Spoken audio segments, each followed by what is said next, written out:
Mari Bapak Ibu saya undang untuk bangkit berdiri. Kita mau sama-sama siapkan hati kita. Kita mau angkat pujian. Ku mau sepertimu Yesus.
Sama-sama angkat pujian ini dari awal.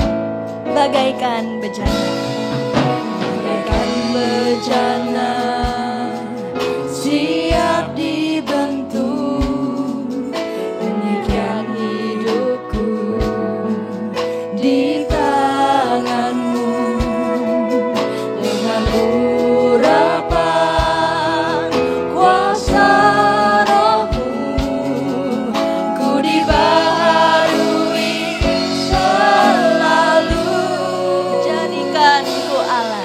jadikanku Allah dalam rumahmu, demikian hidupku di tanganmu.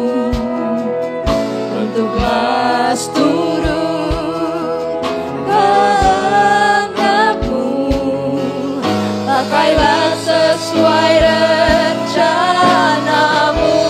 Ku mau sepertimu,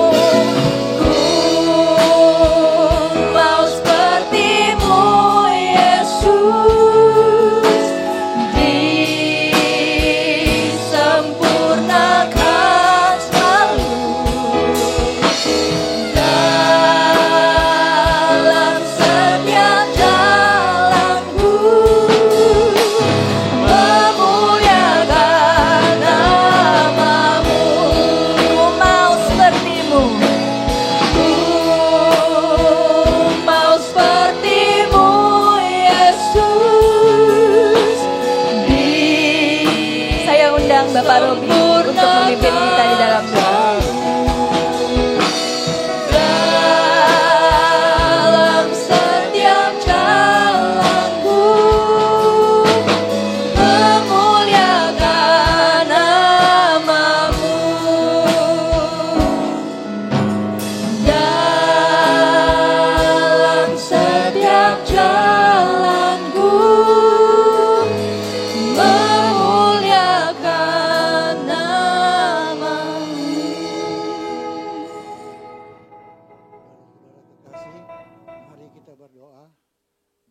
kami di dalam sorga, kami panggil di dalam nama Tuhan Yesus Kristus.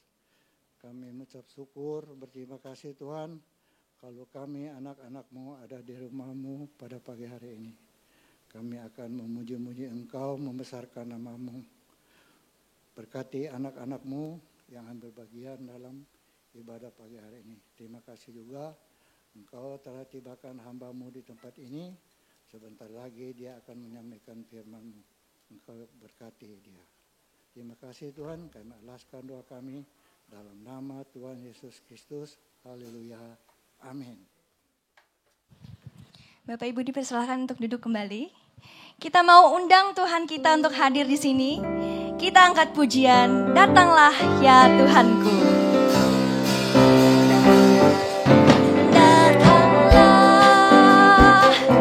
ya Tuhanku. Basahilah hatiku. Curahkanlah hujan Roh Kudus. Puaskan dahagaku. Dengarlah seruan, dengarlah seruanku. Padamu ku berseru. Ubahkanlah hati yang susah agar ku memujimu. Turunlah Roh Kudus, turunlah hujan Roh Kudus, turunlah di hatiku. Pakailah seluruh hidupku bagi kemuliaan-Mu. Datanglah ya Tuhan, datanglah ya Tuhanku. Basahilah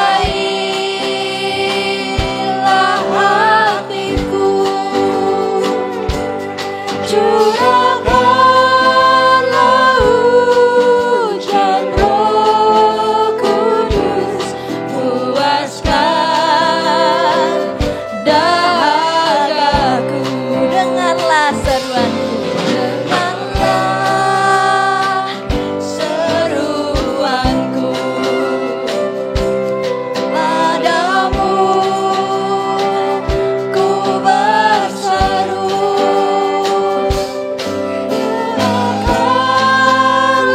Hati yang susah agar ku memujimu.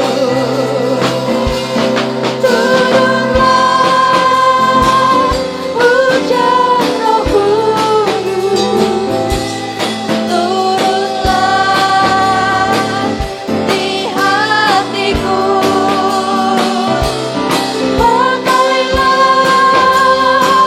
seluruh hidupku bagi kemuliaan-Mu. Turunlah hujan, turunlah hujan Roh Kudus, turunlah di hatiku. Pakailah seluruh hidupku bagi kemuliaan-Mu, bagi kemuliaan-Mu, bagi kemuliaan-Mu,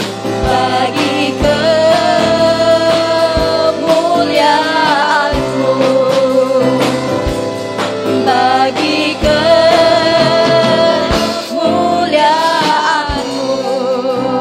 Haleluya. Sekarang saya mau ajak Bapak Ibu untuk menaikkan sebuah pujian. Tapi kita mau naikkan pujian ini sambil menjentikan jari. Jadi nggak ada yang boleh tepuk tangan, karena kita selalu tepuk tangan setiap ibadah. Jadi kali ini kita mau coba sesuatu yang beda biar pagi-pagi pada melek. Oke, kita coba dulu ya sama-sama. Harus yang kompak ya. Semuanya boleh ikuti?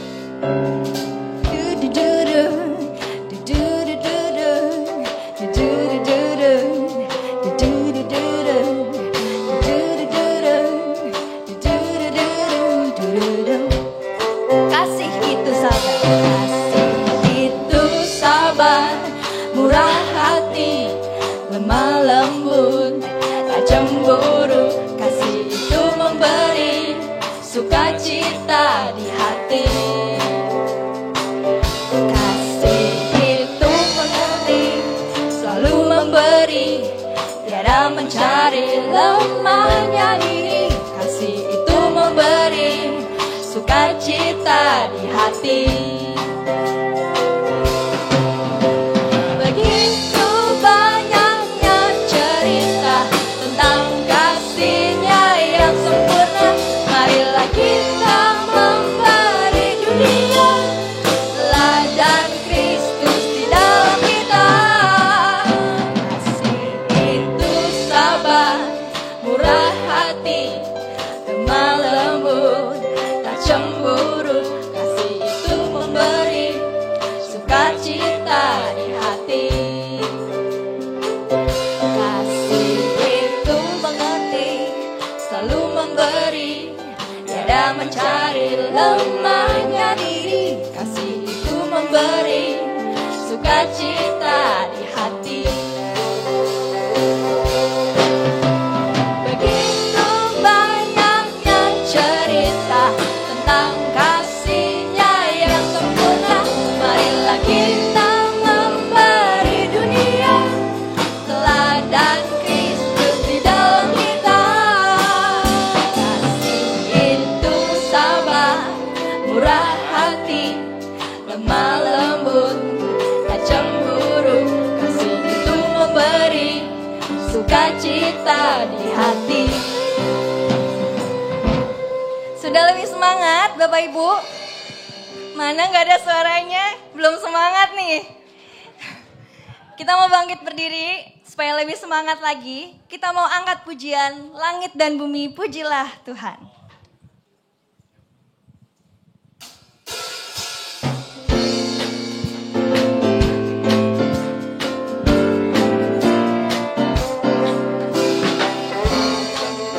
Pujilah Tuhan, sebab Dia ciptakan semuanya. Keagungannya mengatasi langit bumi, sembah sujud di hadapannya. Langit dan bumi pujilah Tuhan, sebab Dia ciptakan semuanya.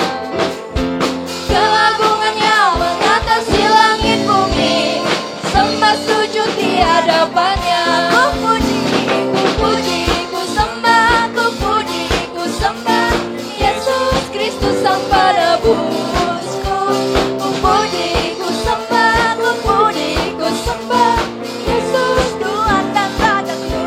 Langit dan bumi pujilah Tuhan, sebab Dia ciptakan semuanya. Keagungannya mengatasi langit bumi, sembah sujud di hadapannya. Ku puji, ku sembah, ku puji, ku sembah Yesus Kristus Sang Penebusku. Ku puji, ku sembah, ku puji, ku sembah Yesus Tuhan dan Rajaku. Haleluya, haleluya, amin. Haleluya, amin. Haleluya, amin. Haleluya, amin. Haleluya, haleluya, amin. Haleluya, amin. Haleluya, amin.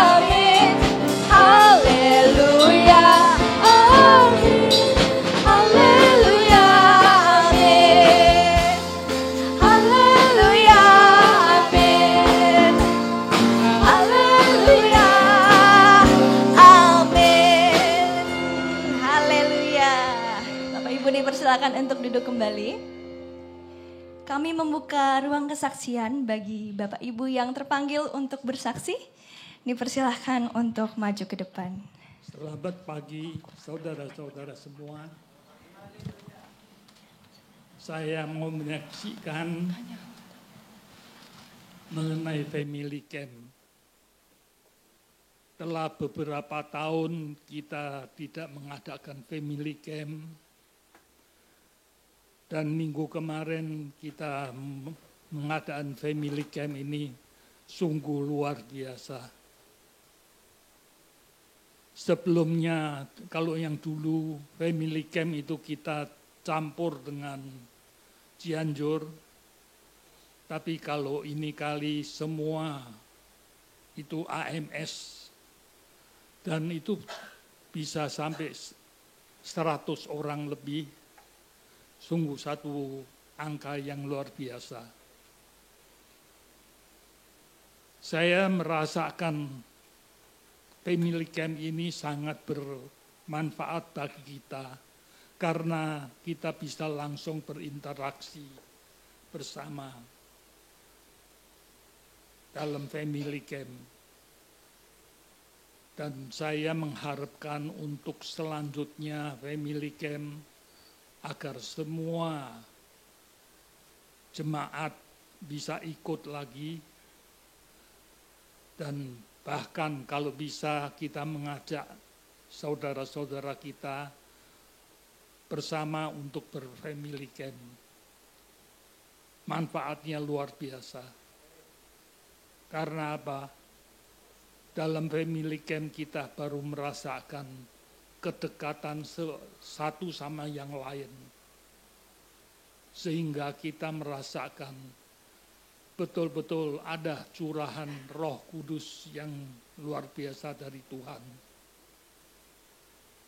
Saya rasa kesaksian saya ini boleh diingat terus.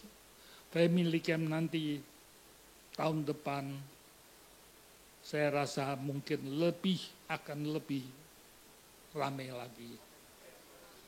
Terima kasih untuk kesaksian ini.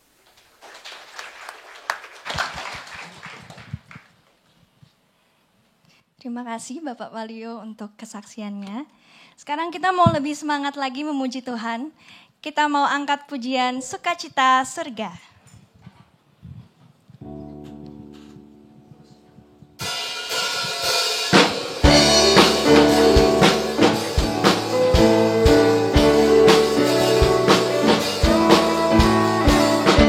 Sukacita surga, itulah kekuatan bagi jiwa. Ku dapat rasakan kasih-Nya di tengah badai yang bergelora. Terima sukacita surga, itulah kekuatan bagi jiwa. Ku dapat saksikan kuasa-Nya, taklukkan badai yang bergelora. Haleluya, Kau ada dalam hatiku, takkan patah semangatku, takkan hilang kekuatanku. Haleluya, haleluya, ku mau bersorak bagimu, sukacita surga nyata penuhiku. Terima sukacita surga, itulah kekuatan bagi jiwa. Ku dapat rasakan kasih-Nya di tengah badai yang bergelora. Terima sukacita surga, itulah kekuatan bagi jiwa. Ku dapat saksikan kuasa-Nya, taklukkan badai yang bergelora. Haleluya, Kau ada dalam hatiku, takkan patah semangatku, takkan hilang kekuatanku. Haleluya, haleluya, ku mau bersorak bagimu, sukacita surga nyata penuhi.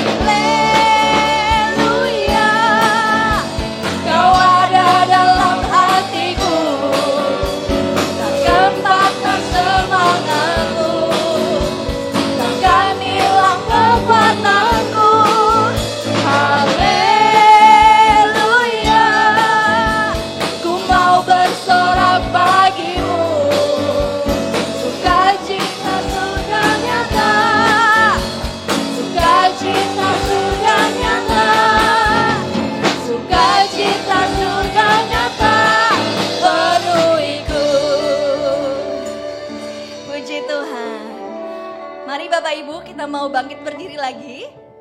Kita mau angkat pujian, Dia sungguh baik. Dia mati bagiku, Dia bangkit bagiku, Dia Tuhan Allah penyelamatku. Kuasa maut dipatahkan, hidupku dipulihkan, ya Tuhan Allah kenanganku. Dia sungguh baik, Dia sungguh baik, Dia amat baik.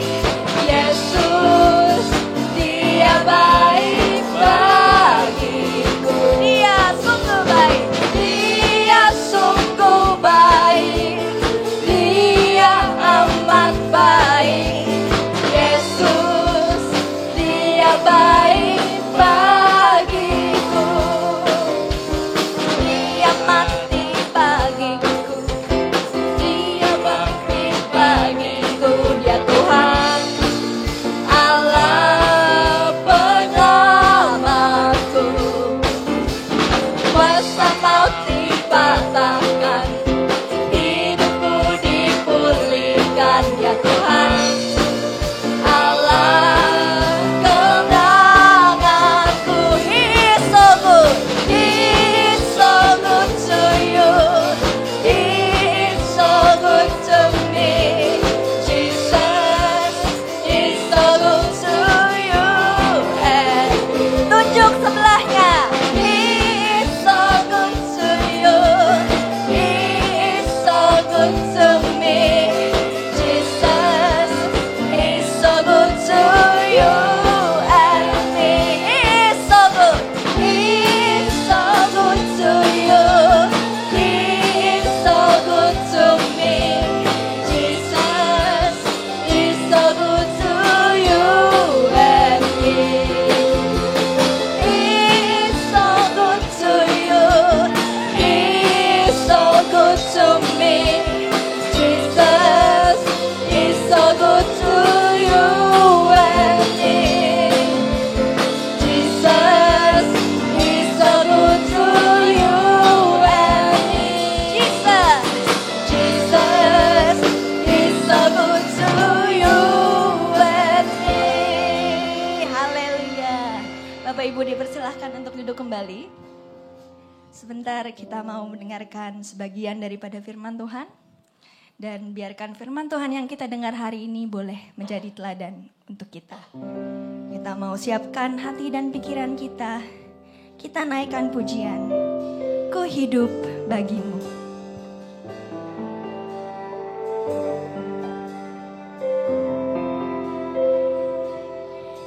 Yesus, Kau kebenaran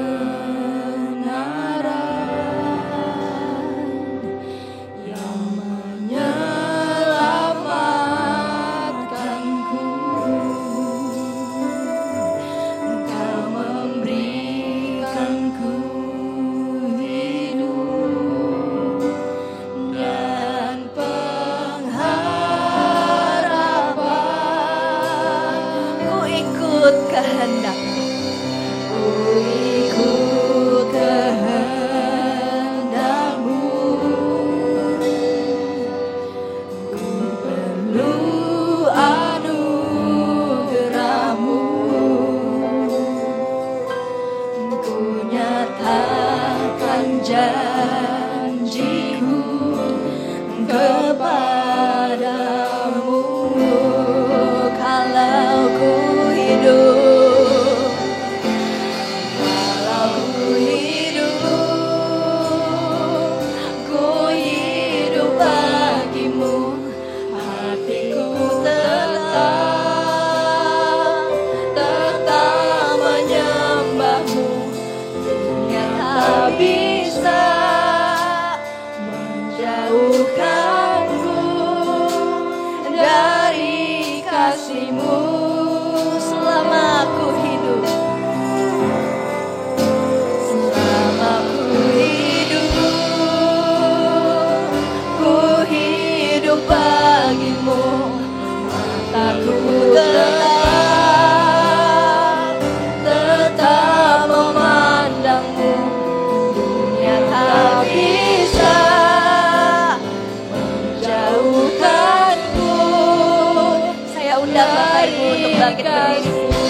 mau angkat pujian ini dari awal.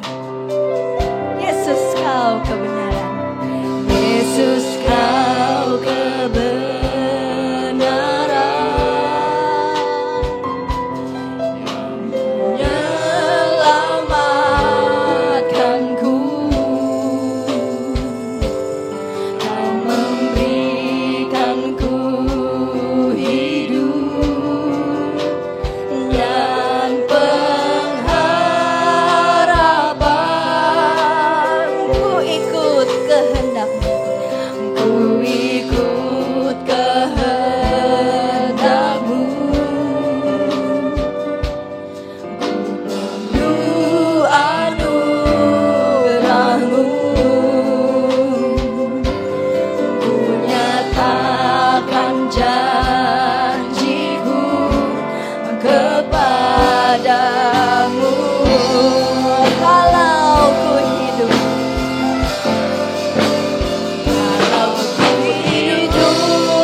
Bapa, kau setia. Bapa, kau setia. Takkan meninggalkan. Dan ku percaya Engkau milikku dan ku milikmu. Kerinduanku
Terima kasih Tuhan Yesus pada pagi hari ini.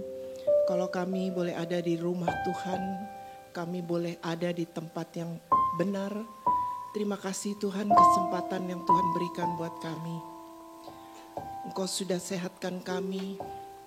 Terima kasih untuk berkat di dalam Family Camp seminggu yang lalu. Tuhan sudah berikan kasih setiamu kepada kami semua. Pada pagi hari ini kami mau menikmati firman Tuhan kembali. Terima kasih untuk nafas yang Tuhan sudah berikan buat kami semua. Kami sadar Tuhan, kami ingin terus dididik, kami ingin terus diajar oleh firman-Mu. Karena firman itu adalah kekuatan di dalam kehidupan kami, di dalam melewati hari lepas hari. Dunia semakin jahat, tapi kami percaya bersama Engkau tiada yang mustahil. Firman itu akan hidup di dalam kehidupan kami. Kami akan bisa, kami akan mampu melewati hidup ini. Keturunan kami akan diberkati oleh Tuhan karena mereka juga takut kepada firman Tuhan. Takut kepada Engkau Bapa. Urapi hamba-Mu. Berikan hati kepada kami seperti hati-Mu Tuhan. Kasih-Mu yang tulus ajarkan kepada kami. Untuk kami mampu melakukan kasih itu hari lepas hari. Terima kasih Bapa, ajarkan kami untuk menantikan Tuhan. Terima kasih urapi hamba-Mu Pak Yonatan yang sudah ada di tempat ini bersama kami.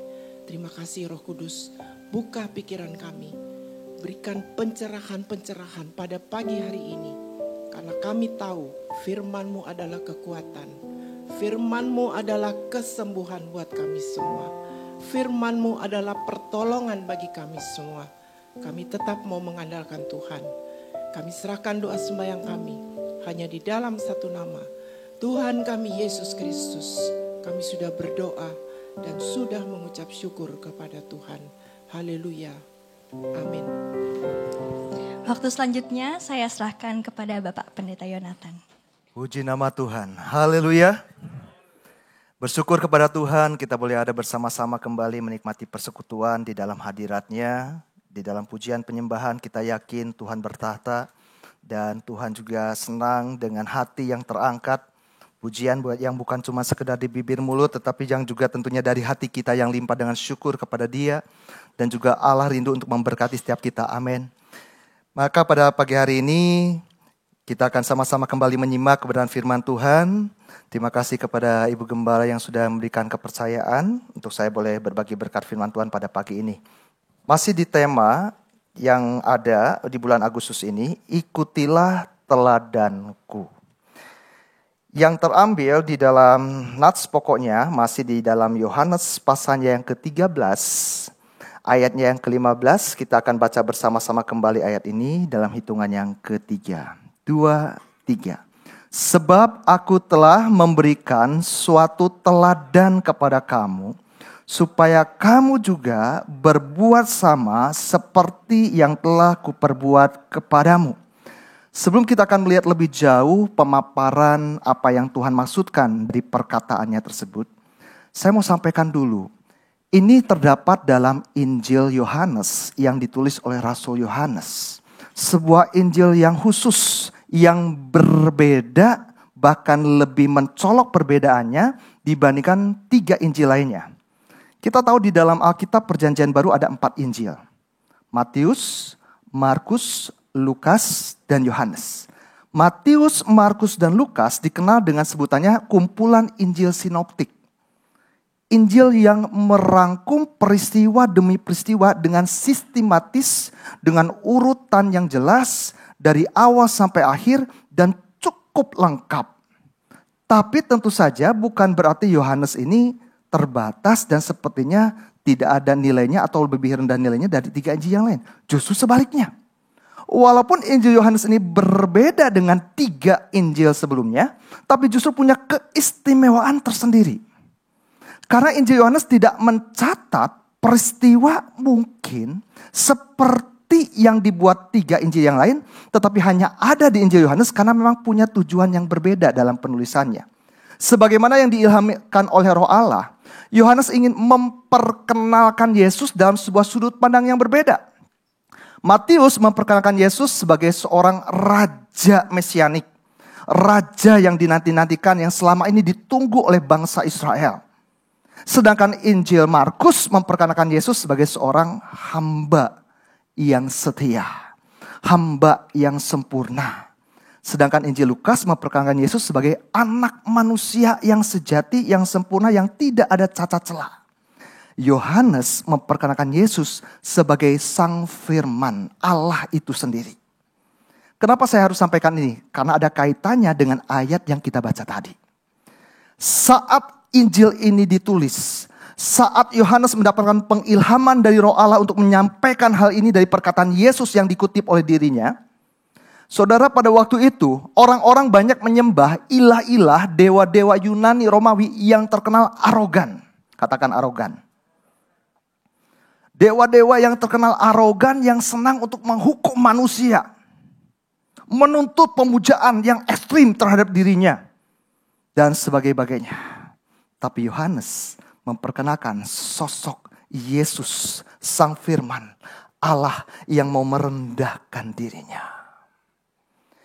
Bukan hanya bicara soal ilah-ilah. Pada saat Yohanes menuliskan Injilnya, banyak penguasa-penguasa, pemimpin-pemimpin, orang-orang yang punya jabatan tinggi, menindas bawahannya, menindas rakyatnya. Yesus justru memberikan contoh yang berbeda. Memberikan gambaran kepemimpinan yang baru, sebuah terobosan yang baru. Saya mau kembali kita lihat di dalam latar belakang tentang kehidupan manusia. Saat manusia pertama diciptakan, Adam dan Hawa. Dikatakan Adam dan Hawa diciptakan menurut gambar Allah. Ya, kalau kita lihat di dalam ayat Kejadian pasal yang kedua 1 ayat 27, kita baca bersama-sama Kejadian 1 ayat 27, 2, 3. Maka Allah menciptakan manusia itu menurut gambarnya. Menurut gambar Allah diciptakannya dia, laki-laki dan perempuan diciptakannya mereka. Apa sih maksudnya gambar Allah di sini? Ini berbicara mengenai karakter Allah yang Tuhan juga berikan di dalam hati manusia. Kelemah lembutan, kedamaian, sukacita, kesetiaan. Ini adalah karakter yang sebelumnya utuh dalam diri manusia.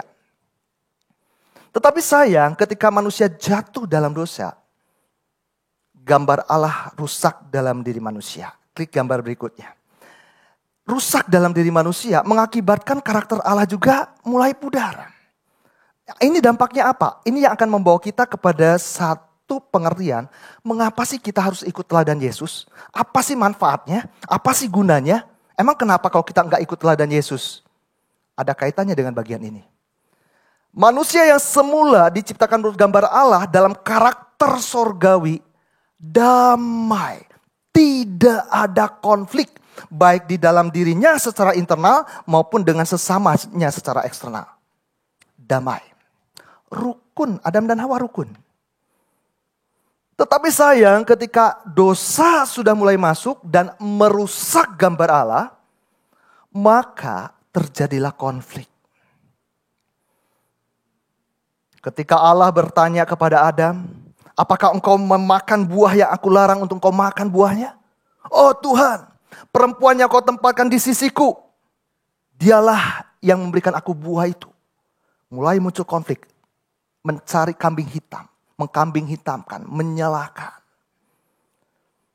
Belum lagi berikutnya, semakin menjadi-jadi. Gambar Allah semakin rusak, dosa semakin memuncak-muncak.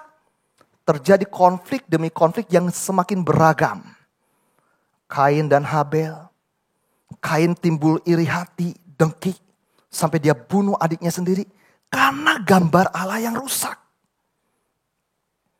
Belum lagi berikutnya, keturunan ke-7. Lewat Kain yang namanya Lamek. Mula pertama adanya poligami. Tidak ada lagi kesetiaan. Itulah gambaran manusia yang tidak memiliki gambar Allah yang utuh. Tuhan mau mengembalikan karakternya secara sempurna. Supaya kita hidup damai. Supaya ada damai dalam diri kita. Lihat Yesus. Yesus adalah gambar Allah yang sempurna. Yesus adalah gambar bagaimana karakter sorga itu ada di dalam dirinya secara utuh. Makanya dalam pribadi Yesus, saudara bisa lihat ada damai. Kita bisa dapati dalam sebuah kisah bagaimana waktu Yesus bersama dengan murid-muridnya di dalam perahu. Badai topan boleh datang. Tapi Yesus tetap bisa tertidur lelap dalam perahu. Ada damai. Karena dia punya keyakinan bahwa tugas yang diembannya belum selesai dan tidak mungkin dia akan celaka. Dia tenang saja. Karena dia belum selesai menyelesaikan tugas yang dari Bapa. Ketika gambar Allah itu ada dalam diri kita, kita akan hidup dalam damai dan rukun satu sama lain. Saat kita dipuji, saat kita dihargai, diberikan pujian, kita tidak lupa diri dan tidak besar kepala. Sama seperti Yesus. Bahkan sekalipun kita dihina atau difitnah, kita tidak emosi dan marah-marah. Saat kita ditinggikan oleh manusia tidak GR atau gede rasa ya. Dan ketika direndahkan tidak minder. Karena ada damai. Karena ada hal yang utuh. Tuhan utuh dalam diri kita karakternya. Tetapi sayang kalau kita melihat kenapa banyak konflik dalam rumah tangga. Kenapa banyak konflik dalam gereja. Kenapa banyak konflik antara pendeta. Mau pendeta yang seberapa lama dia melayani, mungkin dari sisi akademis dia bukan cuma sekedar tamatan sekolah Alkitab, bukan cuma sekedar sarjana teologi, magister teologi, bahkan doktor teologi. Tapi kalau dia tidak mencerminkan karakter Kristus, kalau saya pun misalnya tidak mencerminkan karakter Kristus, tidak akan ada damai. Konflik dan konflik terus menerus. Tuhan mau mengembalikan kita pada suasana sorga. Tuhan mau mengembalikan kita supaya kita mengalami damainya. Milikilah karakter Kristus. Nah, bicara tentang teladan. Kata teladan diambil dalam Injil Yohanes tadi digunakan katanya hupodeima. Yang mengandung dua kata utama. Yang pertama contoh dan yang kedua pola. Apa maksudnya contoh dan pola di sini? Ini bukan bicara soal sesuatu yang secara langsung kita lihat dan tiru bulat-bulat. Bukan begitu. Misal, kita lihat Yesus seringkali digambarkan sosok yang berambut agak lumayan panjang. Karena memang model pada waktu itu, enggak panjang banget tapi agak panjang dibandingkan kita sekarang mungkin. Terus berkumis dan berjenggot. Bukan berarti karena kita mau mengikuti teladannya kita ikuti model Yesus pada waktu itu. Bukan begitu. Yang kita ikuti bukan sesuatu yang kita lihat secara langsung. Maksudnya gimana? Nah, kita lihat dulu sebentar. Kata teladan ini, tadi salah satu katanya adalah pola, pattern. Coba klik lagi gambar berikutnya. Siapa di sini yang suka atau pernah menjahit pakaian? Boleh angkat tangan. Bikin pakaian? Ada? Oke, Bu Ratna. Kalau membuat pakaian pasti bikin pola dulu ya Bu ya. Nah pola itu gimana? Kita harus menetapkan sebuah standar. Ukuran bentuknya. Jadi harus ada dulu standarnya. Sebelum kita akan memastikan kain yang akan dipotong, lalu kemudian disambung menjadi sebuah gaunkah, kemejakah, celanakah, rokkah, jaskah, bluskah, atau blazerkah, kita harus bikin polanya. Dan di dalam pola itu ada ukuran, ada bentuk. Dan itu menjadi standar. Berikutnya. Setelah ada ukuran dan bentuk yang jadi standar, baru kita melekatkan pola tadi kepada kain yang akan dibentuk. Tujuannya apa? Supaya kita bisa tahu kain ini mana yang akan dipakai, mana yang tidak akan dipakai. Dilekatkan, disendengkan, dirapatkan untuk menjadi standar yang kita pakai. Nah, ini gambaran juga. Mengikuti teladan Yesus enggak cukup cuman sekedar tahu banyak ayat. Mengikuti teladan Yesus bukan berarti kita selalu datang ke gereja tiap kali kebaktian. Katakanlah saya sebagai seorang pria. Mau kebaktian umum. Kebaktian kaum pria kalau misalnya ada di Cianjur. Kebaktian sekolah minggu walaupun saya karena ngantar anak maksudnya. Bahkan juga mungkin saya ikut kebaktian ibu-ibu walaupun saya enggak pakai rok gitu ya. Tapi saya ikut. Karena mau mengikuti teladan Yesus sampai datang tiap kali kebaktian. Bukan begitu. nggak ada artinya, itu penting, ya. Itu baik, sangat baik. Tapi tidak cukup hanya orang sekedar tahu banyak ayat, rajin datang ke gereja, tapi hidupnya tidak melekat kepada Yesus. Tidak nempel, tidak tinggal di dalam Yesus. Kita lihat dulu sebentar sebuah ayat yang saya ajak kita baca bersama-sama dulu. Boleh ditampilkan, ini tidak saya sempat cantumkan, maaf. Di dalam 1 Yohanes 4 ayat yang ke-16 dulu. 1 Yohanes 4 ayat yang ke-16, kita baca bersama-sama. 2, 3. Kita telah mengenal dan telah percaya akan kasih Allah kepada kita. Allah adalah kasih. Dan barang siapa tetap berada di dalam kasih, ia tetap berada di dalam Allah dan Allah di dalam dia. Kekristenan bukan hanya bicara soal, oh ya selalu kasih menjadi sebuah trademark. Seolah-olah kata slogan yang sudah umum. Itu pun harus diwujud nyatakan. Harus menjadi satu hal yang terlihat, terpancar dari keseharian kita. Dimulai dari orang-orang terdekat. Kembali ke gambarnya. Seperti tadi, pola standar yang sudah ada ditempelkan. Perlu kita membangun kehidupan, next ya. Gambar ini menunjukkan bagaimana kita menjalani hidup senantiasa bersama-sama dengan Tuhan. Yang sifatnya bukan yang liturgi semata. Bukan hal yang terlihat oleh orang saja. Tetapi juga apa yang kita bisa sadari di dalam hati. Sejauh mana kedekatan kita dengan Tuhan. Makanya ada pepatah. Semakin kita sering bergaul, semakin kita dekat dengan seseorang, semakin serupa kita dengan orang itu. Makanya Alkitab bilang dalam 1 Korintus juga, pergaulan yang buruk merusak kebiasaan yang baik. Jadi kalau kita bergaul dengan Tuhan, memiliki hubungan yang intim erat dengan Tuhan, tidak bisa tidak, seharusnya teladan Kristus juga makin terpancar dalam hidup kita. Klik lagi berikutnya. Nah, setelah ditempel, tadi saya katakan kenapa perlu bikin pola? Supaya kita bisa tahu standarnya, ukuran bentuk dari bagian-bagian yang nantinya akan disatukan. Setelah ditempel, kita jadi bisa tahu mana yang akan dipakai bagian kainnya dan mana bagian kain yang tidak sesuai pola yang akan dibuang. Yang tidak sesuai pola akan dibuang. Tadi siapa pola kita? Yang tidak sesuai dengan karakter Kristus harus dibuang. Kalau enggak, maka kita tidak menjadi murid Kristus dan kita bukan orang Kristen sejati. Orang Kristen. Apa sih artinya Kristen? Kristen itu kan artinya pengikut Kristus. Mengikuti apanya? Bukan soal pakai jubahnya. Itu model zaman dulu. Yesus memakai jubah sesuai dengan model yang memang umum pada waktu itu. Kalau sekarang kita pakai model apa pakaiannya? Yang umum pada model sekarang.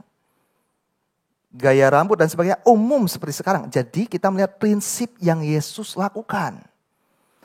Pola tidak selalu, bahkan jarang yang saya tahu itu pakai kain. Biasanya kertas ya, atau karton, koran bahkan.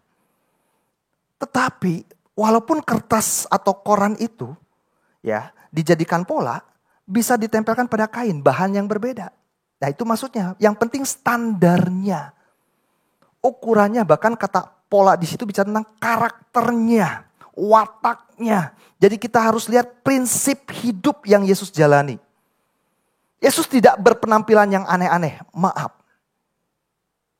Yesus tidak berpenampilan yang seolah-olah ingin menonjol, berbeda dibandingkan yang lain. Enggak, dia berpenampilan yang umum. Cukup bersahaja dan umum. Makanya kenapa waktu Yesus di Taman Getsemani dan saat Yudas Iskariot mengkhianati dia, sampai dikatakan imam-imam yang mau menangkap Yesus lewat pasukan dari Bait Allah bilang, kamu tandai yang mana Yesus. Dan Yudas bilang apa? Orang yang kukecup, dialah Yesus. Tangkap orang itu. Karena dia berpenampilan sama seperti yang lain. Nah, kita lihat lagi. Apa artinya pola juga? Klik berikutnya. Nah, maaf mungkin saudara bingung. Ini pelajaran matematika atau apa? Ini ada maksudnya. Kita lihat sebentar ya. Nanti saya jelaskan ini maksudnya apa dengan apa yang kita sedang pelajari. isilah bagian yang kosong mengikuti rumus deret angka di nomor tersebut. Nah, kita lihat yang nomor 1. Dimulai dengan angka 1, 2, 3, 4, 5, 6. Berikutnya angka berapa? 7, 8. Oke. Yang kedua. Dimulai dengan angka 2, 4, 6, 8, 10. Berikutnya. Terus. Kok bisa tahu? Kok tahu? Kenapa tidak 11, 12, 13 yang nomor 2? Karena polanya berbeda. Yang ketiga. 1, 3, 5, 7. Berikut. Kalau kita sudah tahu polanya, maka kita bisa menjawab bagian-bagian yang sekalipun tidak sama persis dengan angka yang ada. Betul? Titik-titik itu tidak menunjukkan angka. Itu sesuatu yang masih kosong. Yang ada angkanya itu menunjukkan sebuah pola yang kita kemudian bisa dapati. Dan akhirnya kita bisa menjawab bagian yang kosong tadi. Sama. Yesus sudah memberikan teladan pola hidup itu harus seperti apa. Apakah berarti di situ ada petunjuk bagaimana menghadapi berbagai situasi kehidupan secara detail? Mungkin enggak. Tapi prinsipnya sama. Apa yang Yesus jalani, itu juga yang bisa kita jalani di seluruh aspek bidang hidup kita. Harus dapat polanya dulu. Harus ngerti karakternya Yesus, prinsip hidupnya Yesus seperti apa. Itulah yang dimaksud mengikuti teladan. Yang disebut pola di situ. Nah, karena itu mari kita mau lihat. Dalam teladan Yesus yang kita sama-sama lihat di dalam Yohanes pasal 13 ayat yang ke-15 ini. Apa saja yang kita bisa dapati? Yang pertama, saya berikan di situ poinnya. Kasih menjadi dasar dari setiap kata dan perbuatan. Yohanes 13 ayat 15 ada sebuah bagian perikop yang kita juga mesti lihat dari awal ceritanya. Mari kita lihat dari Yohanes 13 ayat 1, baca bersama-sama. 2, 3. Sementara itu, sebelum hari raya Paskah mulai, Yesus telah tahu bahwa saatnya sudah tiba untuk beralih dari dunia ini kepada Bapa. Sama seperti ia senantiasa mengasihi apa? Siapa? Demikianlah sekarang ia mengasihi mereka sampai kepada kesudahannya. Ini menjadi kalimat pembuka. Bukan karena tidak ada kaitan, justru sebaliknya ini menjadi dasar yang merupakan prinsip yang Yesus jalani ketika dia membasuh kaki murid-muridnya. Bukan karena sekedar Yohanes dikenal sebagai Rasul Kasih sebutannya. Karena memang dalam Injilnya, termasuk juga berikutnya dalam suratannya, kasih merupakan kata yang paling banyak diangkat oleh Rasul Yohanes. Tetapi memang Yohanes melihat sebuah hal tindakan yang Yesus kerjakan yang kita sudah sama-sama sering dengar dalam khotbah sepanjang bulan ini. Membasuh kaki muridnya. Itu tidak bisa hanya sekedar sebuah apa yang tampak saja, tapi dilatar belakangi, didasari oleh sikap hati seperti apa. Apa yang terlihat baik, belum tentu niatannya baik. Betul enggak? Oh, orang ini kok baik banget ya. Padahal hatinya penuh tipu muslihat. Kok orang ini kok rasanya saya belum pernah ketemu orang yang begitu sabar. Orang yang begitu penuh kemurahan hati. Tapi ternyata niat hatinya ingin dipuji. Ingin dikenal sebagai orang yang mungkin terlihat baik. Niat hati. Makanya kenapa poin pertama ini saya bilang kasih harus menjadi dasar dari setiap kata dan perbuatan. Kita mau bandingkan sebuah ayat yang tidak asing. Ayat yang sangat terkenal dalam 1 Korintus 13 ayat 1 dan 3. Saya akan bacakan 1 Korintus 13 ayat 1 dan 3. Sekalipun aku dapat berkata-kata dengan semua bahasa manusia dan bahasa malaikat. Tetapi jika aku tidak mempunyai kasih, aku sama dengan gong yang berkumandang dan canang yang gemerincing. Ayat berikutnya, sekalipun aku mempunyai karunia untuk bernubuat, dan aku mengetahui segala rahasia dan memiliki seluruh pengetahuan. Dan sekalipun aku memiliki iman yang sempurna untuk memindahkan gunung.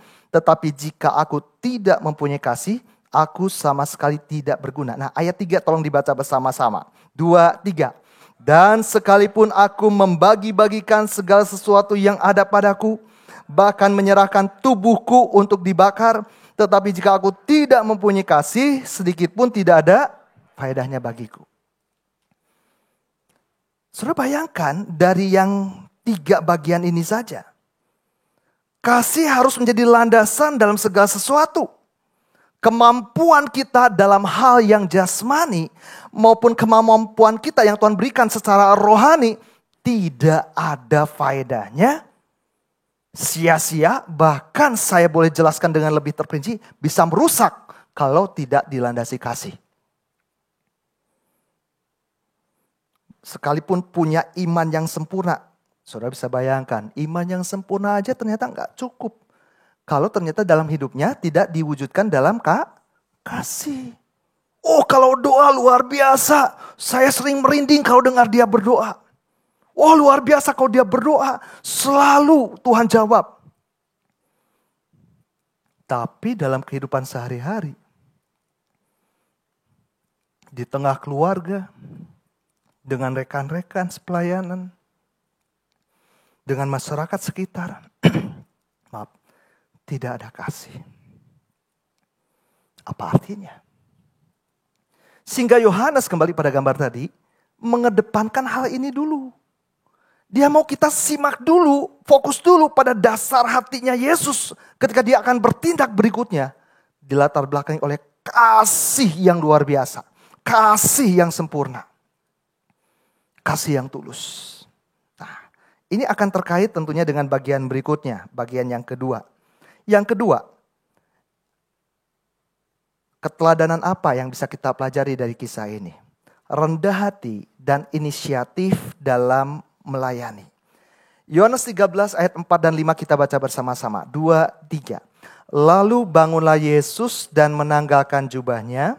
Ia mengambil sehelai kain lenan dan mengikatkannya pada pinggangnya. Kemudian ia menuangkan air ke dalam sebuah basi dan mulai membasuh kaki murid-muridnya, lalu menyekannya dengan kain yang terikat pada pinggangnya itu. Sering dan sudah berapa kali tentunya saudara sudah menyimak bagian ini. Kenapa hal ini dikatakan sebagai bentuk sikap kerendahan hati? Karena apa yang Yesus lakukan ini betul-betul menunjukkan bagaimana Yesus punya karakter kerendahan hati yang sempurna. Coba kita lihat dulu klik berikutnya. Dikatakan dia tadi menanggalkan jubahnya. Secara gambaran umum, Yesus memakai jubah seperti apa? Pertama ada jubah bagian dalam, ya, atau baju pakaian yang kita lihat, yang sekali dikatakan jubah. Tapi berikutnya lagi, yang dimaksud jubah juga ada jubah bagian luar.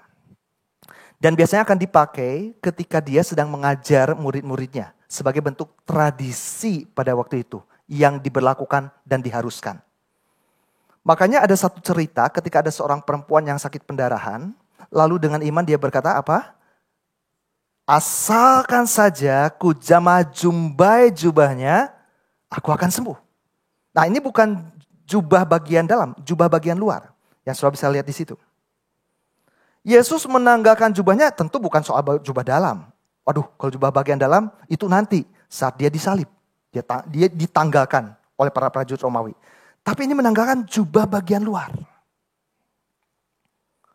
Dan ini jubah apa? Jubah kerabian. Kelihatannya mungkin biasa ya. Emang kenapa kalau ditanggalkan jubah kerabian? Coba klik lagi berikutnya. Seorang rabi, seorang guru dalam bahasa lainnya yang kita kenal. Itu bukan sekedar sebuah bentuk profesi biasa pada zaman itu. Memang dalam konteks keagamaan di Israel, ada imam besar, ada imam-imam orang Lewi. Yang memang mereka punya kepemimpinan puncak dalam hal agama. Tetapi mereka tidak bergaul dengan masyarakat sekitar. Mereka hidupnya eksklusif, terpisah. Sedangkan seorang rabi, guru tidak harus orang Lewi. Makanya Yesus orang Yehuda, suku Yehuda. Dia juga memiliki gelar guru, rabi. Dan untuk mendapat gelar guru atau rabi itu bukan tanpa dasar alasan. Begitu saja orang ingin mengaku dirinya guru atau rabi, nggak bisa. Di dalam Alkitab, saudara mungkin mendapati, waktu Yesus sejak lahir sampai usia 12 tahun ada ceritanya. Tapi tiba-tiba setelah usia 12 tahun, sepertinya kosong. Tiba-tiba dia muncul di usia berapa? 30 tahun. Lalu usia 13 tahun sampai 29 atau sampai 30 itu ngapain? Penulis Injil tidak perlu menceritakannya. Karena memang konteks pada waktu itu mereka paham. Kita yang bingung. Kecuali kita mempelajari latar belakang sejarah pada waktu itu. Yesus belajar khusus. Untuk menjadi seorang rabi dia belajar secara khusus. Karena memang itu diwajibkan, dikhususkan. Dan itu menjadi sebuah jembatan komunikasi supaya kemudian dia bisa kemudian punya akses yang mudah dalam mengajar murid-muridnya. Nanti berikutnya. Jadi ini sekolahnya khusus. Dan rabi ini atau para guru-guru agama pada waktu itu dekat dengan keseharian umat. Dan mereka sangat dihormati. Sangat dipuji-puja. Saking dihormatinya seorang guru, saudara, pada waktu itu, seorang rabi. Dikatakan, kalau misalnya mereka sedang pergi bersama dengan orang tuanya, entah ayah, ibunya, atau dua-duanya lah ya. Sedang pergi ke sebuah tempat dan mereka harus singgah di sebuah rumahkah atau sebuah bangunankah. Dan sesuai tradisi pada waktu itu ada pembasuhan kaki. Dengar baik, bukan si anak yang adalah seorang rabi yang membasuh kaki orang tuanya. Tapi orang tuanya yang harus basuh kaki anaknya yang adalah seorang rabi. Yusuf, Maria bukan seorang rabi. Mereka orang Yahudi biasa. Yesus seorang rabi. Kalau misalnya pada waktu itu, katakanlah Yesus sudah menjadi rabi dan Yusuf Maria masih ada. Dalam tradisi Yahudi, bukan Yusuf Maria yang membasuh kaki Yesus. Bukan Yesus yang membasuh kaki Yusuf Maria. Bukan anak yang basuh kaki orang tua. Kalau dalam masyarakat umum begitu, harusnya anak. Dan memang begitu. Tetapi dalam konteks kerabian, terbalik. Saking dihormatinya seorang rabi. Tapi lihat, Yesus justru melakukan apa? Pembasuhan kaki. Yang walaupun dia rabi. Yang muridnya gak mau lakukan. Makanya kita lihat sebentar di dalam Injil Yohanes pasal 13 kembali. Apa yang Yesus katakan di situ? Dia tegur, dia peringatkan murid-muridnya. Yang sama sekali mereka tidak mau merendahkan diri mereka satu sama lain. Mereka menganggap diri mereka yang paling layak untuk dihormati. Mereka paling ribut. Kalau udah urusan siapa yang nanti layak duduk di sebelah kanan kiri Yesus. Siapa yang terbesar di antara mereka. Kita lihat Yohanes pasal 13 ayatnya yang ke-12 mulai. Yohanes 13 ayat 12. Kita baca bersama-sama. 2, 3. Sesudah ia membasuh kaki mereka. Ia mengenakan pakaiannya dan kembali ke tempatnya. Lalu ia berkata kepada mereka, mengertikah kamu apa yang telah kuperbuat kepadamu? Ayat 13. Kamu menyebut aku guru dan Tuhan. Dan katamu itu tepat sebab memang akulah guru dan Tuhan. Jadi jikalau aku membasuh kakimu, aku yang adalah Tuhan dan gurumu, maka kamu pun wajib saling membasuh kakimu. Bagaimana Yesus mau merendahkan dirinya. Bukan minder, tentu saudara sudah paham semua. Tapi bagaimana dia menempatkan dirinya untuk melayani murid-muridnya. Walaupun dia seorang rabi. Dan berikutnya di situ ada kata Tuhan. Aku yang adalah guru dan Tuhanmu. Tuhan di sini diambil dari bahasa aslinya kurios. Itu artinya sebetulnya berbicara tentang penguasa, pemilik. Identik pada waktu itu sebutan bagi tuan tanah yang punya banyak sekali harta termasuk budak-budak dan juga terutama bagi kaisar. Dan kaisar seringkali juga diidentikan dengan titisan dari dewa. Bisa lihat ke depan dulu sebentar. Tadi dikatakan yang pertama guru atau rabi. Ini dalam konteks Yahudi. Yang berikutnya ini dalam konteks rohani lah katakan agama gitu. Yang berikutnya dalam konteks umum Yunani, Romawi, kurios. Jadi kembali Yesus sedang mengedepankan. Ketika rabi-rabi Yahudi yang lain menuntut penghormatan kepada dirinya. Makanya Yesus pernah mengecam. Guru-guru ahli-ahli Taurat, mereka para rabi. Seringkali berdoa di pinggir-pinggir jalan supaya kelihatan sama orang-orang. Doa panjang-panjang. Kalau ada pertemuan dimanapun pingin duduknya yang selalu paling depan. Di antara rabi-rabi yang lain dia pingin yang paling depan. Menuntut penghormatan. Yesus sebaliknya dia merendahkan dirinya. Ketika para kurios, para penguasa pada waktu itu yang tadi saya bilang menindas, menekan bawahannya. Tidak punya belas kasihan. Menuntut penghormatan, pengabdian, tetapi dia tidak memperlakukan dengan adil. Yesus justru sebaliknya, dia kembali merendahkan dirinya. Dan inilah karakter Kristus yang saya mau sampaikan secara gambarannya. Bagaimana kerendahan hati Yesus ini yang luar biasa perlu kita teladani. Klik lagi berikutnya. Waktu Yesus menanggalkan jubahnya, mungkin saudara juga sudah dengar dari penyampaian firman yang sebelum-sebelumnya. Itu gambaran ketika dia menanggalkan atribut keilahiannya. Kita lihat sebentar di dalam kitab Filipi. Beberapa bagian ayat-ayat terakhir sebelum saya akan tutup, kita lihat. Dalam kitab Filipi, pasal yang kedua,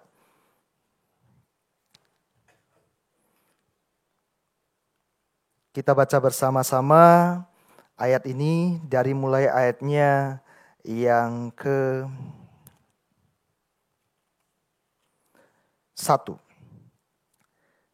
Kita baca bersama, 2, 3.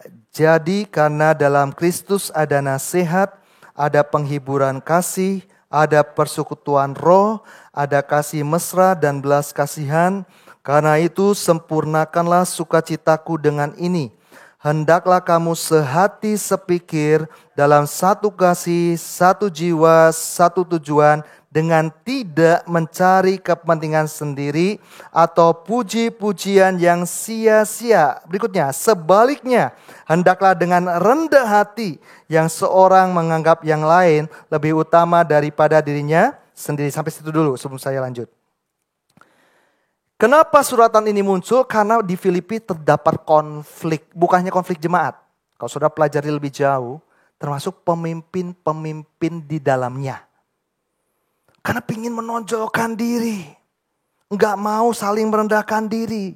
Selalu menganggap dirinya yang paling penting, paling besar. Mirip seperti murid-murid Yesus sebelum diubahkan.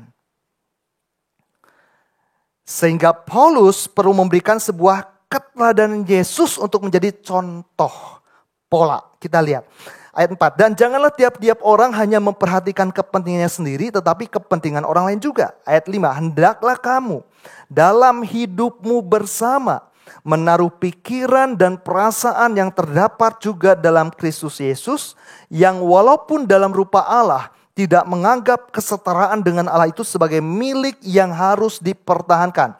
Ayat yang ke-7 kita baca bersama, 2, 3. Melainkan telah mengosongkan dirinya sendiri dan mengambil rupa seorang hamba dan menjadi sama dengan manusia. Mengosongkan dirinya, dia tanggalkan jubah kerabiannya. Oh, bangga banget Rabi Yahudi kalau memakai jubah. Dia ingin dilihat sama semua orang kalau dia itu rabi. Wah, nanti dia akan dihormati, orang akan tunduk-tunduk. Yesus tanggalkan itu. Dia tanggalkan sebelumnya juga di sorga keilahiannya untuk turun ke bumi menjadi hamba. Menggunakan ikat pinggang lenan. Gambaran seorang hamba yang siap untuk melayani. Seorang hamba yang siap untuk bekerja. Bekerja apa Yesus? Menyucikan kita. Membersihkan kita dari dosa. Makanya di dalam Filipi 2 berikutnya saya baca. Dan dalam keadaan sebagai manusia, ia telah merendahkan dirinya dan taat sampai mati. Bahkan sampai mati di kayu salib. Dan bagi orang yang tahu merendahkan dirinya, yang mengikuti polanya Yesus, ada peninggian dari Tuhan. Sama seperti Yesus yang telah merendahkan diri serendah-rendahnya. Bukan hanya menjadi manusia biasa, tapi manusia yang paling rendah, hamba. Maka di ayat yang ke-10, ayat yang ke-9, itulah sebabnya Allah sangat meninggikan dia dan mengaruniakan kepadanya nama di atas segala nama. Supaya dalam nama Yesus bertekuk lutut segala yang ada di langit, dan yang ada di atas bumi, dan yang ada di bawah bumi, dan segala lidah mengaku Yesus Kristus adalah Tuhan bagi kemuliaan Allah Bapa. Saudara bisa kembali lihat ke depan.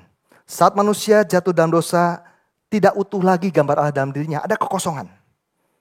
Ada sesuatu yang dia rasakan kurang. Maka manusia akan berusaha mencari pemenuhan itu lewat apa? Mencari harta supaya dia terkenal sebagai orang kaya. Mencari jabatan supaya terkenal dia menjadi orang yang punya nama, posisi. Dia rasa, dia pikir dengan cara itu dia bisa memenuhi kekosongan hal yang sudah hilang, kemuliaan akibat dosa. Itu tidak bisa. Makanya kenapa, maaf bicara, orang kaya pejabat-pejabat, kurang apa gajinya, kurang apa hartanya. Dia bukan cuma dapat gaji dari negara yang merupakan uang rakyat. Dia juga punya proyek, dia punya usaha, dia punya pabrik, dia punya banyak hal. Tapi kok masih korupsi? Karena itu tidak menjamin dirinya cukup. Yang membuat kita cukup itu bukan hal-hal yang dari luar. Tetapi ketika karakter Kristus nyata dan utuh dalam diri kita. Itu yang membuat kita penuh, utuh. Bukan soal pujian manusia, dipuji tidak lagi penting. Diakui tidak lagi penting. Disebutkan namanya ataupun tidak disebutkan namanya tidak lagi penting. Yang penting Tuhan dimuliakan lewat hidupnya. Itu seperti Yesus. Karakter Allah. Allah kita itu ada Allah yang penuh dengan kerendahan hati. Kalau orang luar bertanya, coba tunjukkan Yesus menuntut kepada muridnya, sembahlah aku. Itu bukan Tuhan, sombong itu. Itu Lucifer yang kayak gitu.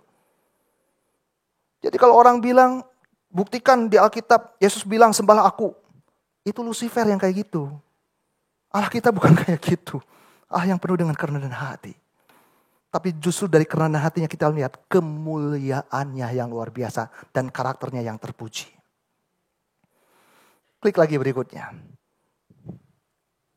Yesus yang telah merendahkan dirinya sampai mati di kayu salib. Makanya Tuhan Allah Bapa meninggikan dia setinggi-tingginya. Klik lagi. 2 ayat berikut, pemain musik boleh maju ke depan. 1 Petrus 5 ayat 6 kita baca bersama-sama. 2, 3. Karena itu rendahkanlah dirimu di bawah tangan Tuhan yang kuat, supaya kamu ditinggikannya pada waktunya. Apa maksudnya di bawah tangan Tuhan yang kuat? Tangan bicara tentang otoritas, kehendak Allah. Mari kita belajar merendahkan diri kita, mengikuti kehendak Allah. Sama seperti Yesus, dia mengikuti kehendak Bapaknya. Maka ada peninggian yang muncul berikutnya. Sebagai ayat terakhir kita baca bersama. Amsal 22 ayat 4, 2, 3. Ganjaran kerendahan hati dan takut akan Tuhan adalah kekayaan, kehormatan, dan kehidupan. Bukan kita pingin kaya untuk cari nama. Bukan kita memiliki kehormatan dalam posisi untuk kemudian dipuji orang. Bukan bicara soal kehidupan fana yang sifatnya sementara di bumi. Tetapi kekayaan sejati, kehormatan yang datangnya dari Allah, dan kehidupan yang kekal di sorga. Yang kita juga bisa nikmati sejak masih di bumi. Asal kita punya kerendahan hati. Mari umat Tuhan kita bangkit berdiri bersama-sama. Biar pagi hari ini kembali kita minta Tuhan ubahkan hati kita. Mungkin selama ini pengirian kita kepada Tuhan tidak salah kita mengharapkan hal-hal yang baik terjadi dalam hidup kita. Tetapi pastikan bahwa segala sesuatunya bukan menurut keinginan kita. Tapi kita mau belajar mengikuti kehendaknya Tuhan. Ubah hatiku seperti hatimu. Haleluya. Ubah hatiku seputih hatimu, setulus salibmu, kasihmu Tuhan. Oh biar mataku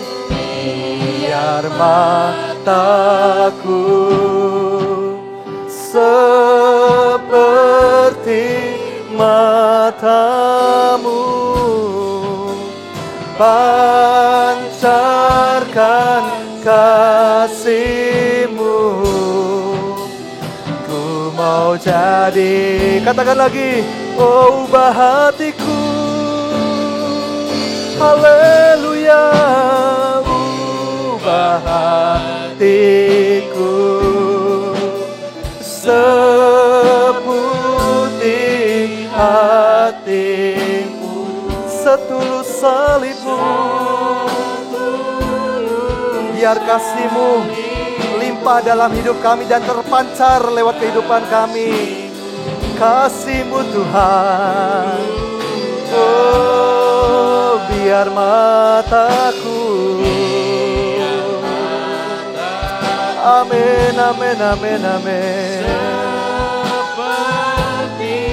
biar memancarkan kasih-Mu, haleluya, pancarkan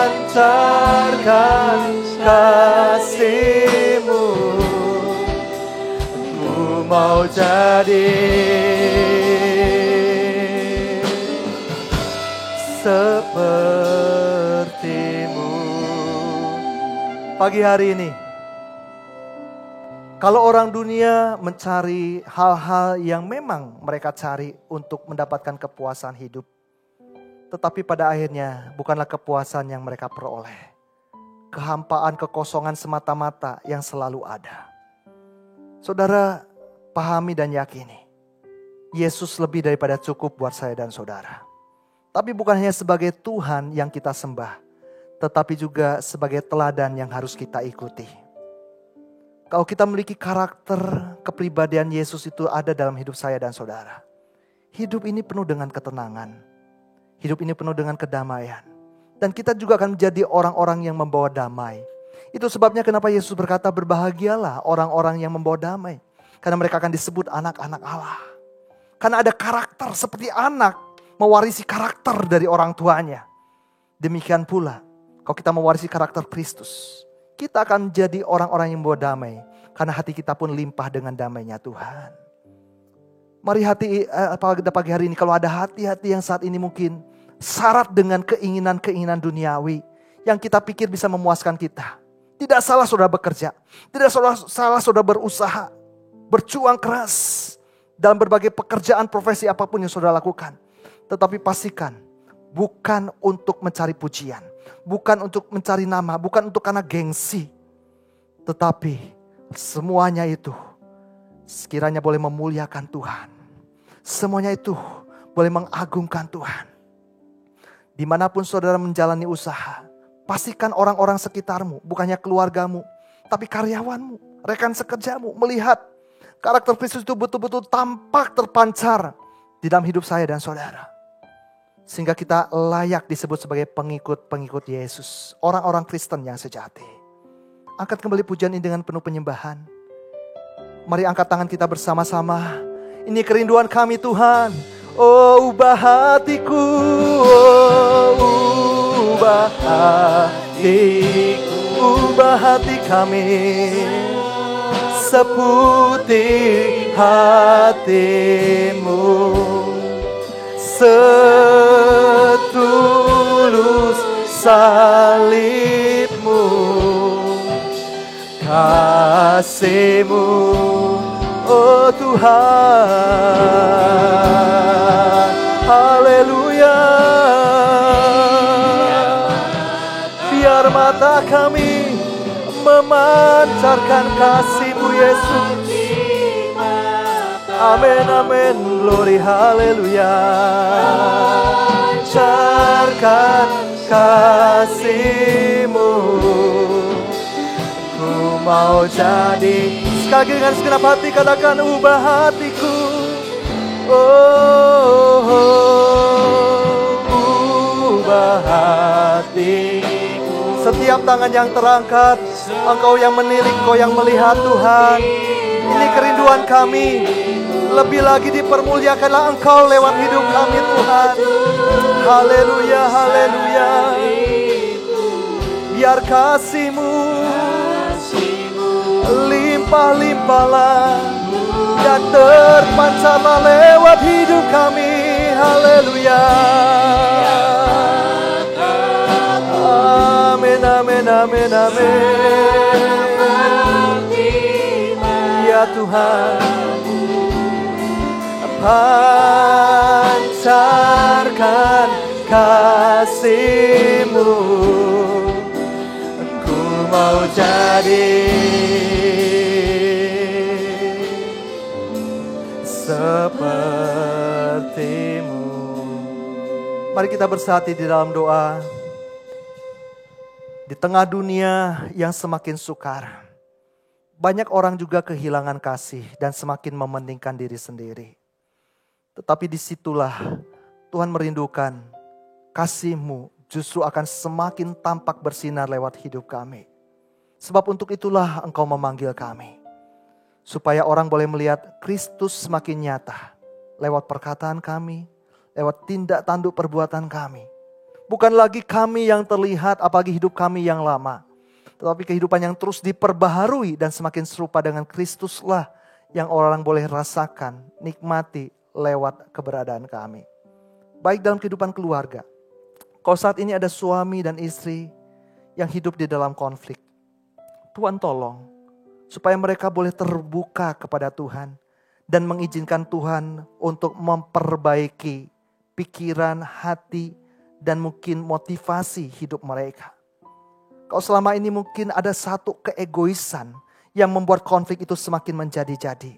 Biarlah di dalam nama Tuhan Yesus, mereka boleh saling merendahkan hati, melayani satu sama yang lain. Sehingga terwujudlah keluarga yang harmonis, keluarga yang mempermuliakan Tuhan, keluarga yang memancarkan kasih-Mu Bapa. Dalam kehidupan kami masing-masing satu dengan yang lain, orang tua dan anak, sebagai seorang pimpinan dan bawahan, seorang direktur, seorang pengusaha dengan karyawan. Biarlah kiranya Tuhan Engkau melihat, menilik setiap kami yang rindu menjadi pengikut-Mu yang sejati. Kami mau belajar melakukan semuanya bukan karena supaya dilihat oleh orang, tetapi semuanya hanya untuk bentuk kami mengasihi Tuhan sebagai ungkapan syukur kami. Sehingga di dalamnya juga Tuhan, orang boleh melihat apa yang kami kerjakan dengan tulus dan memuliakan nama-Mu yang ajaib. Tuhan juga menolong setiap kami satu sama lain, khususnya di jemaat AMS ini Tuhan. Biarlah terus terjadi kesehatian, terus terjadi kerukunan, terus terjadi kesatuan. Karena di dalam kerukunan yang terjadi, berkat-berkat Allah dicurahkan. Sebagaimana Mazmur 133 kami yakini dengan iman. Ketika saudara bersaudara hidup rukun di dalam Tuhan, maka seperti minyak urapan yang turun ke atas kepala Harun, mengalir ke janggut dan jubahnya turun, maka berkat rohani juga tercurah bagi kami. Seperti embun dari gunung Hermon mengalir ke bukit-bukit Sion, berkat jasmani juga akan berlimpah bagi kami. Tapi dimulai dengan kami mau belajar saling merendahkan hati dan melayani satu sama lain. Terima kasih Tuhan Yesus. Kami bersyukur biarlah firman-Mu termaterai dan Roh Kudus terus berkarya dalam hidup kami. Kami alaskan doa ini dengan ucapan syukur di dalam nama Tuhan Yesus Kristus. Haleluya. Amin. Silakan duduk. Pelayanan selanjutnya saya serahkan kepada yang bertugas. Bapak Ibu sekalian, tiba saatnya kita akan memberikan sebagian daripada apa yang Tuhan percayakan kepada kita. Untuk itu saya undang Ibu Hongli untuk memimpin kita di dalam doa. Terima kasih Bapak. Kalau pada pagi hari ini kembali kami boleh diberkati lewat kebenaran firman-Mu. Engkau sungguh luar biasa Tuhan, biar kami mau meneladani Engkau dalam hidup kami ya Bapa, untuk memiliki kasih dan kerendahan hati seperti Engkau. Terima kasih Bapa, kalau sebentar tiba saatnya kami mau memberikan persembahan, mengembalikan dan mengucap syukur atas apa berkat yang sudah Tuhan berikan kepada kami. Kiranya Tuhan memberkati setiap tangan yang memberi, dan biarlah kiranya Bapa persembahan kami ini boleh berguna untuk mendukung pelayanan pekerjaan-Mu di tempat ini. Di dalam berkat nama Tuhan Yesus Kristus kami mau memberi dengan sukacita. Haleluya. Amin. Kita angkat pujian Betapa Hatiku sambil kolekte dijalankan. Betapa hatiku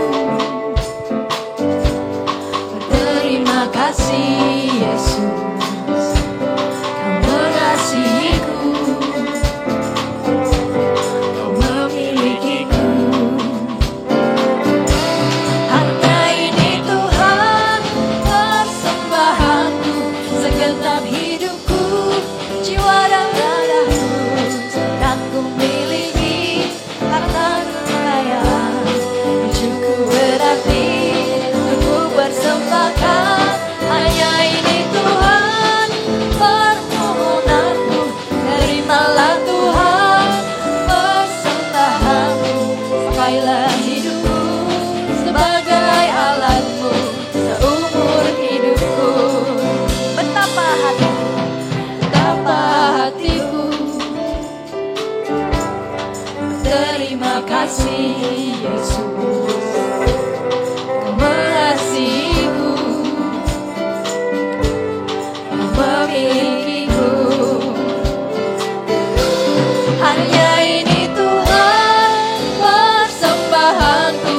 segenap hidupku, jiwa dan ragaku, tak ku miliki harta kekayaan yang cukup berarti untuk ku persembahkan. Hanya ini Tuhan permohonanku, terimalah Tuhan persembahanku, pakailah hidupku sebagai alatmu seumur hidup. Bapak Ibu sekalian, sebentar kita akan mengakhiri ibadah kita pagi ini. Saya undang untuk bangkit berdiri. Dan seperti kata Jen, bagi saudara yang berulang tahun, boleh langsung maju ke depan dan nanti Bapak Pendeta Yonatan akan menutup dengan doa berkat. Kita angkat pujian, kami memuji kebesaran-Mu.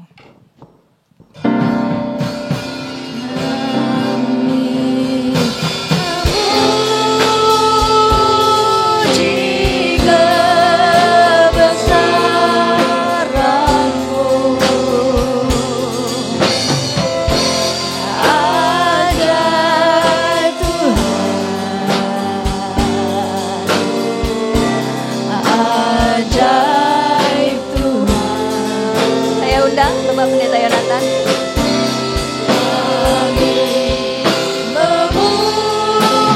Memuji kebesaran-Mu,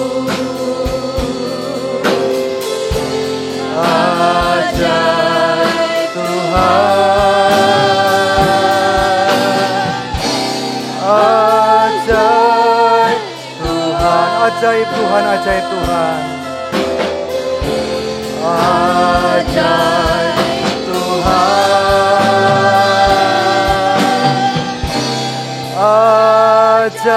ajaib Tuhan.